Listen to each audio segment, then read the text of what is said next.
যখন ইন্টারভিউ নিতে ছিল তখন Davis Todd asked this question: what do you think is the losses of life in this so-called freedom during this freedom struggle? Mujib বললো 3 million, 3 লক্ষরে বানায় ফেলাইলো 3 million। ওইখান থেকে যে রেকর্ড বাজার শুরু হইলো 3 মিলিয়ন, ওই 3 মিলিয়ন চলতেই আছে।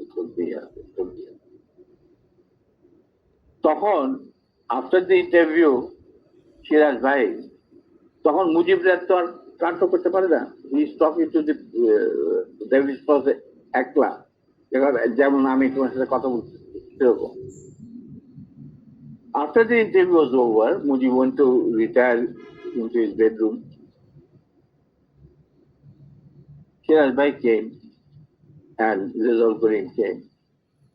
They saw Davis was handkerchief by তার চোখ মুছতেছে।